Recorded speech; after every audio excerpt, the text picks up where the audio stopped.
Buen día, estimados estudiantes. Vamos a continuar con las pruebas de significancia estadística. En este momento vamos a ver el tema 6.6 que habla de la comparación de proporciones, los métodos que utilizamos para hacer comparación de proporciones. Los datos categóricos o las variables de tipo cualitativo son frecuentes en el ámbito de investigación en ciencias de la salud. Por lo general, nos encontramos con datos o variables de tipo cualitativo mediante las cuales un grupo de individuos o observaciones se clasifican en dos o más categorías que además son mutuamente excluyentes. Por ejemplo, el tipo de variable puede ser el sexo, el nivel sociocultural, la eficacia de un medicamento o no. En este caso tendríamos las observaciones agrupadas en forma de frecuencia y dependiendo de las modalidades que se presente cada paciente en cada una de las variables que estamos trabajando.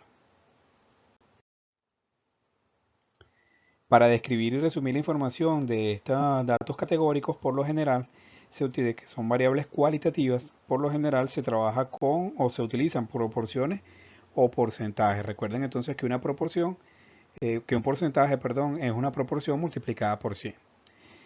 Si tenemos el estado civil del grupo de una muestra de observaciones que hemos realizado para algún estudio, para describir la variable se utilizará el porcentaje de solteros, casados, viudos, etcétera, o la proporción de solteros, casados, viudos, etcétera.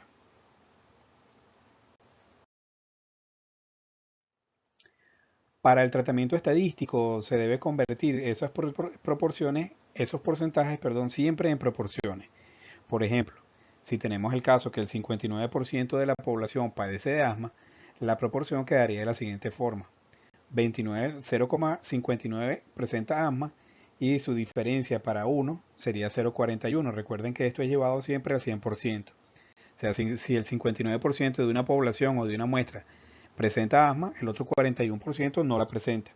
Entonces cuando lo llevamos a proporción, lo hacemos es presentándolo como 0,59 asma y su complemento que es 0,41 sin asma.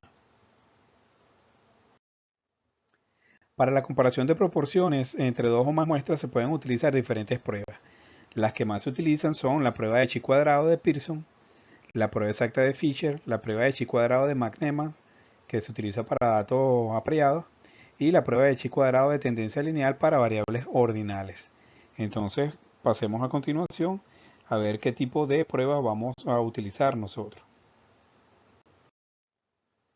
Eh, digamos que de manera general, este tipo de pruebas consiste en tomar una muestra y observar si hay diferencias estadísticamente significativas entre las frecuencias observadas, que son las que calculamos nosotros en la investigación, contra una frecuencia teórica o un modelo teórico, que son las frecuencias esperadas o valor teórico. Es decir, estos son las tablas que nosotros conseguimos, que son los modelos matemáticos a través de los cuales se contrasta la hipótesis o el valor observado que nosotros calculamos en el ensayo. Entonces, comencemos con la prueba de chi cuadrado de Pearson para comparación de proporciones.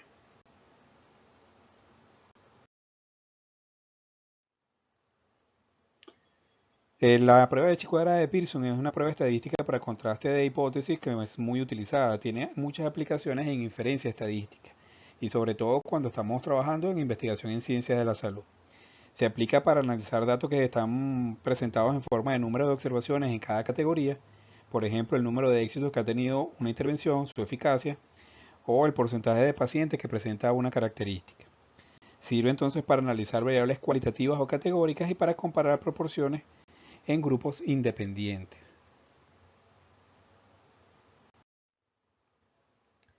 La única limitación que presenta la prueba de chi cuadrado es que requiere un número suficiente de observaciones para que sea realmente informativa. Y en caso de que la chi cuadrada siempre entendemos, siempre vamos a asumir la hipótesis alternativa como bilateral. Fíjense, cuando nosotros hablamos de una prueba que es bilateral, lo que nos estamos refiriendo es a esto que tenemos acá.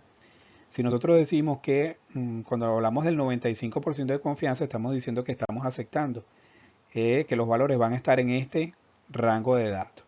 Habrá siempre un 2,5% que estará por fuera y un 2,5% que estará por fuera. Es decir, siempre vamos a obtener una medición que va a estar fuera de este rango que nosotros estamos estimando que es del 95. Y es lo que nosotros hacemos cuando decimos, bueno, aceptamos un 5% de error. Bueno, estamos aceptando un 2,5% en la parte superior de esta distribución normal y un 2,5% en la parte inferior de esta distribución normal. Cuando hablamos que la prueba es bilateral, lo hacemos porque la hipótesis alternativa, fíjense ustedes que la hipótesis alternativa lo que me dice es que la proporción esperada es diferente a la proporción observada, no importa si es mayor o si es menor, es decir, si está por acá o si está en este rango de valores. Recuerden que aquí, donde se halla la media, el promedio, ¿verdad? Es lo que divide la serie de datos en dos partes iguales. Entonces ahí, en ese caso, podemos tener valores que están por encima de la media o valores que están por debajo de la media. En el caso de una prueba que decimos que es bilateral, entonces es porque la hipótesis alterna no importa el valor que asuma, es indistinto, ¿verdad?, a la hipótesis nula, porque en la hipótesis nula siempre estamos diciendo que que no hay diferencias entre la esperada y la observada, sino que son iguales. Aquí decimos que es diferente, no importa si es mayor o menor.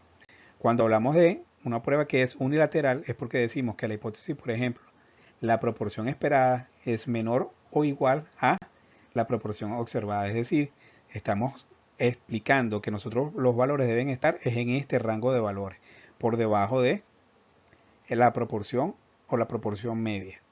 Y la otra prueba bilateral, ¿verdad? El otro contraste sería que la hipótesis alterna es que la proporción esperada sería mayor o igual a la proporción observada, es decir, que está hacia el rango de valores superiores.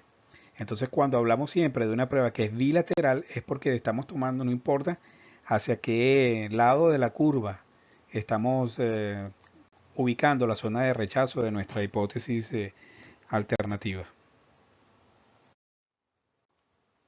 Entonces, prueba de chi cuadrada de Pearson para una sola proporción, que es la observada frente a la esperada.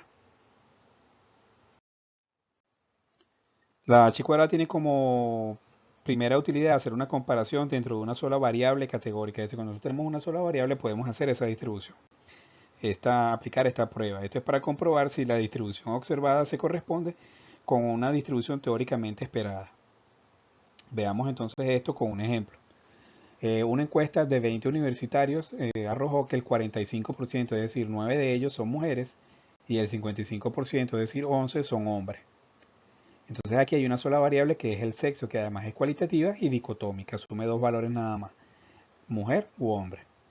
Entonces lo que se quiere es comprobar, ¿verdad?, si la población de la que precede la muestra, ¿verdad?, si en esa universidad el 50% son hombres y el 50% son mujeres.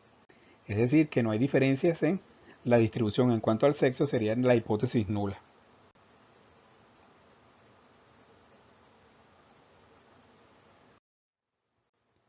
Entonces aquí tenemos nuestro planteamiento de hipótesis. La hipótesis nula nos dice que la proporción esperada es igual a la proporción observada, mientras que la hipótesis alterna, de dos colas, ¿verdad?, es que la proporción esperada es diferente de la proporción observada.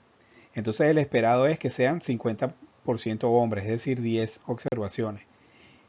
Y en este caso son 55. Entonces la diferencia entre lo observado y lo esperado es 11, que es lo que observamos, ¿verdad?, que es 11, menos lo esperado, que son 10, es igual a 1. En el caso de las mujeres también existe una diferencia igual.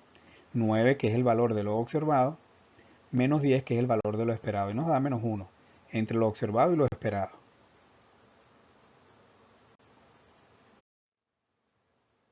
Se obtiene entonces la diferencia entre lo observado y lo esperado, se elevan al cuadrado, de allí su nombre de chi al cuadrado, y se divide cada resultado entre lo esperado, y finalmente se suma cada uno de los resultados. Es decir, esta sería la fórmula a través del cual nosotros vamos a calcular esa prueba de chi cuadrado, ese estadístico de chi cuadrado. Entonces vean que es la sumatoria de lo observado menos lo esperado elevado al cuadrado entre lo esperado. Para el caso de nuestro ejemplo, entonces tendríamos que sería 9 menos 10, caso de las mujeres, entre 10, que es lo esperado, más 11, que es lo observado en los hombres, menos 10, que es lo esperado, entre 10, que es lo esperado. 9 menos 10, 1, al cuadrado es 1, y 9, 11 menos 10, 1 elevado al cuadrado, 1. 1 entre 10, 1 entre 10 da 0,1 y 0,1. Esto nos da que es igual a 0,2. Entonces el valor del chi cuadrado esperado en este caso es 0,2. Cuando lo observado y lo esperado se diferencian muy poco, estamos cerca de nuestra hipótesis nula, es decir, que ambos valores deben estar bastante cercanos. Su cociente es muy pequeño y por tanto el valor de la chi cuadrado va a ser pequeña, como en el ejemplo. Mientras que mayor sea el valor del chi cuadrado, mayor evidencia habrá de rechazar la hipótesis nula, porque nos dará un valor p mucho más bajo. Regresando a nuestro ejemplo, entonces este valor de chi cuadrado, que es igual a 0,2, le corresponde un valor p que es igual a 0,657, es decir, mayor que el valor p de 0,05. Por tanto, se dice que no es estadísticamente significativo. Aquí vemos entonces un contraste no significativo y podemos concluir que no hay evidencias para rechazar la hipótesis nula. Por tanto, no podemos rechazar que la muestra proceda de una población en la cual hay una distribución equiparada entre mujeres y hombres, es decir, que en ambos casos sea igual al 50%, que fue lo que nosotros establecimos como hipótesis de estudio al principio de este ejemplo. Aquí lo podemos ver también, la tabla con la que nosotros vamos a calcular los grados, ¿verdad? El valor del chi cuadrado. Aquí para un grado de libertad y un 0,05 o un 5% de error alfa, el chi cuadrado debe ser igual a 3,84. Lo primero que debemos hacer entonces es calcular los grados de libertad. Cuando la variable tiene dos categorías, como en este caso, los grados de libertad serían k-1. Entonces por eso en este caso tendremos 2 menos 1 en un grado de libertad. En el ejemplo en la tabla de chi cuadrado su valor es 0,2, es significativo para un grado de libertad. El chi cuadrado observado, que es 0,2, es menor al chi cuadrado teórico, que es igual a 3,84. Como el valor que se ha hallado es 0,2 y la chi cuadrado con un grado de libertad no es significativo hasta que no llegue a 3,84, p igual a 0,05, se puede afirmar que la prueba de chi cuadrado ha resultado no significativa. Conforme aumenta el valor de la chi cuadrado va a disminuir el valor de p. Entonces de esta manera entonces terminamos concluyendo que no hay diferencia, que no podemos rechazar la hipótesis nula de igualdad. Es decir, los datos no podemos decir que los datos no provienen de una muestra en la cual la población está distribuida de igual manera, en 50% hombres y 50% mujeres. Condiciones de aplicación de la prueba de chi cuadrado. Esta prueba se debe aplicar cuando es una variable cualitativa nominal, es decir, cuando su escala es nominal, y el único requisito que se requiere es que ninguno de los valores esperados sea menor a 5. Entonces, como ven, es una prueba bastante sencilla, muy útil, sobre todo en investigación en ciencias de la salud. Bien, ahora vamos a continuar con la prueba de chi cuadrado de Pearson para comparación de proporciones, de dos proporciones.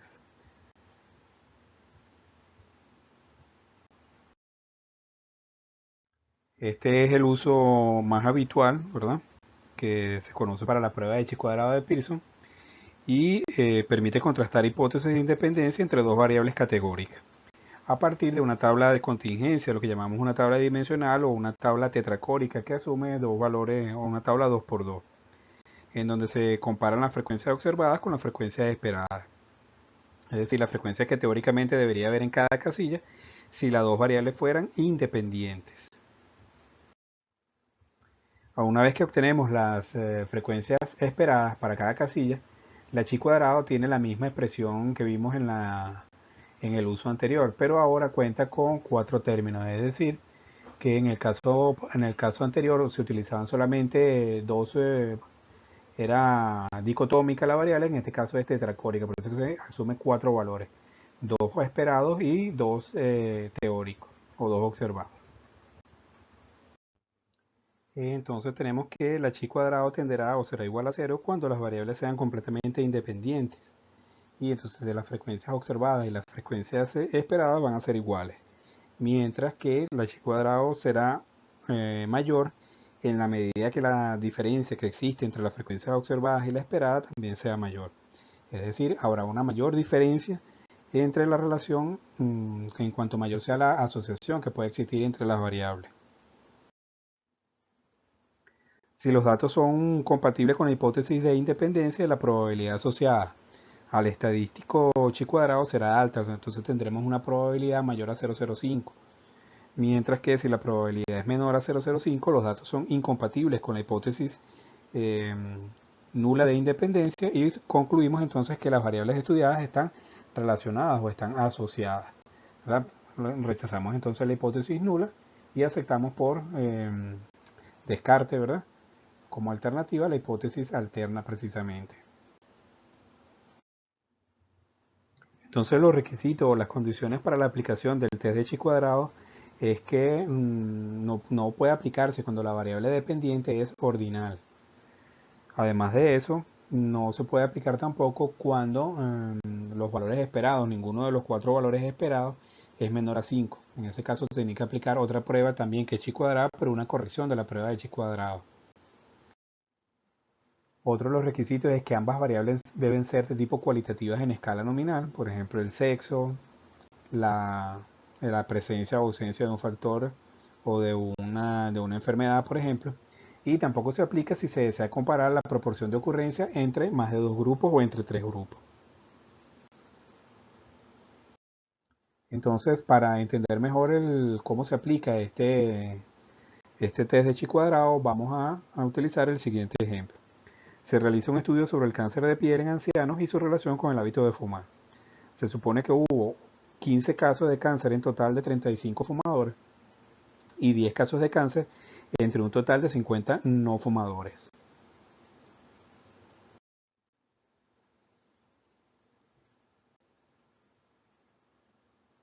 Se realiza entonces aquí, calculamos los resultados para la prevalencia de 42,85% de cáncer en el total de 35 fumadores y 20% en el total de los no fumadores. Cuando calculamos acá los porcentajes. Entonces lo primero que tenemos que hacer es plantear la hipótesis nula y la hipótesis alterna o nuestras hipótesis de estudio. Aquí tenemos entonces que la proporción de fumadores y no fumadores es exactamente igual, esa sería la hipótesis nula. No hay diferencias en este caso en la producción del cáncer por pertenecer al grupo de fumadores o de no fumadores. Mientras que la hipótesis alterna es que sí hay diferencias, es decir, que pertenecer al grupo de los fumadores o los no fumadores, pues sí presenta un riesgo diferenciado para el desarrollo del cáncer. Luego, entonces distribuimos nuestros valores en la tabla que decíamos, esto es lo que es una tabla 2×2, aquí está dos observaciones por dos observaciones. Entonces esto es lo que se conoce como una tabla tetracórica, aunque aquí por supuesto tiene más datos, pero se dice que es tetracórica porque los valores son estos cuatro que están aquí. Y aquí entonces los que tienen cáncer en el grupo de fumadores son 15 y en el grupo de los no fumadores son 10. En los que no tienen cáncer fueron 20 para un total de 35 en el grupo de los fumadores y en el grupo de los no fumadores son 10 con cáncer, 40 sin cáncer para un total de 50. Entonces ahora calculamos los valores esperados o los valores teóricos. Entonces partiendo de la tabla anterior, pero solo con los valores totales de las filas y las columnas, en estadística los conocemos como los valores marginales. Se multiplica el total de la fila por el total de la columna y se divide entre el total de observaciones. Ya vamos a ver eso, a qué nos estamos refiriendo acá abajo. Entonces aquí tenemos cómo calculamos los valores esperados. Entonces el total de la fila por el total de la columna entre el total de las observaciones. Entonces aquí tenemos, por ejemplo, para este caso que está aquí, para el cáncer en los fumadores, los valores esperados serían 25 total de la fila por 35 total de la columna entre 85 que es el total de los valores esperados. Ya también podemos calcular por diferencia, ahora podemos calcularlo de esta manera o una vez que calculamos uno, podemos calcular por diferencia el resto de los valores esperados. 25 menos 10,3 nos da 14,7 y luego 10,3 menos 35 nos da 24,7 y aquí tenemos entonces 50 menos 14,7 nos da 35,3 o en este caso también podemos multiplicar total de la fila 25 por total de la columna 50 entre 85 y nos da exactamente igual, 14,7. Entonces tenemos dos maneras de calcular los valores esperados en una tabla de 2×2. Como la proporción total de cáncer es de 25 entre 85, que es el total de cáncer entre el total de observaciones, es 0,294, el número de pacientes con cáncer esperado, es decir, lo teórico, entre los fumadores será igual a 0,294 por 35, que es igual a 10,3. Esta es otra manera de calcular los valores esperados también. Y teniendo uno, podemos calcular, obtenido este esperado y considerando fijos los demás marginales, ya no queda libertad para cambiar más datos. Esto es lo que se entiende también como un solo grado de libertad. Entonces esta tabla es una tabla de un grado de libertad, o mejor dicho de otra forma, es el número menor de datos que yo necesito calcular para poder obtener todos los valores esperados.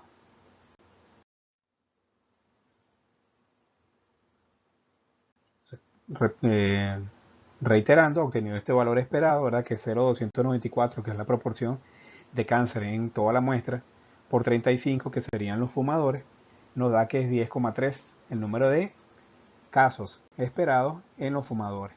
Y considerando fijo todos los valores marginales, es decir, no modificamos los datos marginales de la tabla. Esto es lo que entendemos como tener un solo grado de libertad.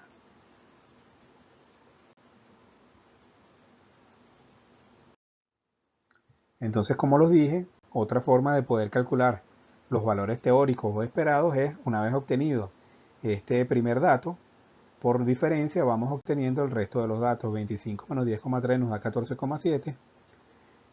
10,3 menos 35 que hay aquí nos da 24,7.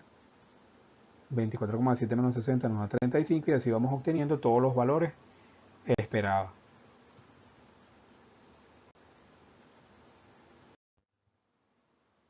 Una vez que hemos obtenido todos los valores esperados y los observados, que ya nos los dio el planteamiento del problema, vamos entonces a calcular el chi cuadrado. Recuerden que era el observado menos el esperado entre el esperado. Aquí entonces es 15 menos 10,3, eso se eleva al cuadrado y se divide entre 10,3. Así se hace para sumar 10 menos 14,7, dice que aquí da negativo, pero al elevarlo al cuadrado se elimina el negativo entre 14,7, que es el esperado. 20 menos 24,7 entre 24,7, 40 menos 35,3 elevado al cuadrado dividido entre 35,3 y nos da que es igual a 5,16. Los grados de libertad se calculan de la siguiente forma. Columnas menos 1 por filas menos 1. En este caso, o en nuestro caso, es 2 menos 1 por 2 menos 1. Entonces es 1 por 1, 1. Ese es el grado de libertad, un grado de libertad, que era lo que también habíamos visto, la otra manera de calcularlo, como habíamos mencionado anteriormente. El mínimo valor que requiero yo conocer para poder calcular, si los marginales se mantienen igual, calcular el resto de los valores esperados dentro de nuestra tabla.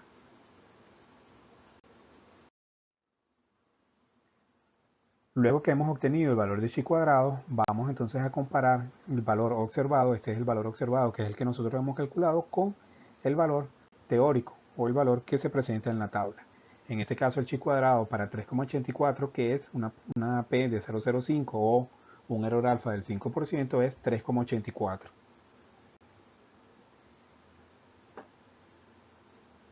Como el valor es mayor, pues entonces podemos observar que la diferencia es estadísticamente significativa y tenemos evidencia para rechazar la hipótesis nula, ya que le corresponde un valor P menor a 0,05. ¿Verdad? ¿Por qué? Porque este 5,16 es mayor a 3,84.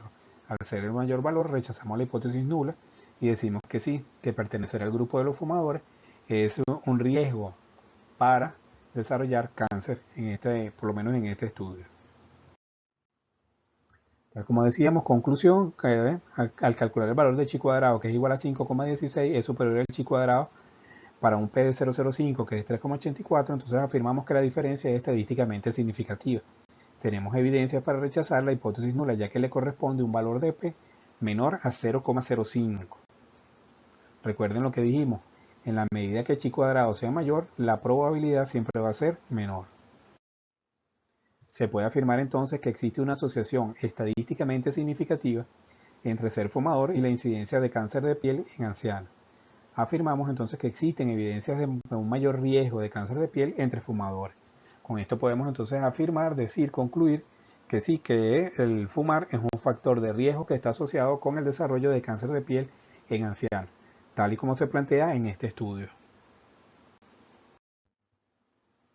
Finalmente, el test exacto de Fisher para comparación de proporciones es un test que se aplica cuando o se aplica en lugar de la prueba de X cuadrado cuando cualquiera de los valores esperados es menor a 5. El desarrollo de la prueba exacta de Fisher es un procedimiento muy parecido al de la prueba de X cuadrado, por lo que no lo vamos a explicar acá. Y al ser un método más exacto, siempre se puede utilizar para comparar proporciones, no importa, es decir, no importa si que se cumplan o no los requisitos. O sea, si se cumplen los requisitos, uno pudiera decidir utilizar la prueba de X cuadrado o directamente el test exacto de Fisher. Sin embargo, normalmente se utiliza la prueba de X cuadrado y el exacto de Fisher se deja para cuando alguno de los valores esperados es menor a 5. Pero como decimos, se puede utilizar incluso, aun cuando se cumplan todos los requisitos, se puede utilizar indistintamente la prueba exacta de Fisher o la prueba de X cuadrado. Bien, antes de agradecer su atención, quisiera recordarles la obligatoriedad pues, que existe de la dedicación de ustedes al estudio, sobre todo al material de lecturas que se les recomiende que se deja asignado en estas clases, ¿verdad? Que tenemos ahí. Es un material bastante sencillo, es bastante digerible, bastante fácil. También recuerden que tenemos disposición para atender cualquier duda que ustedes presenten.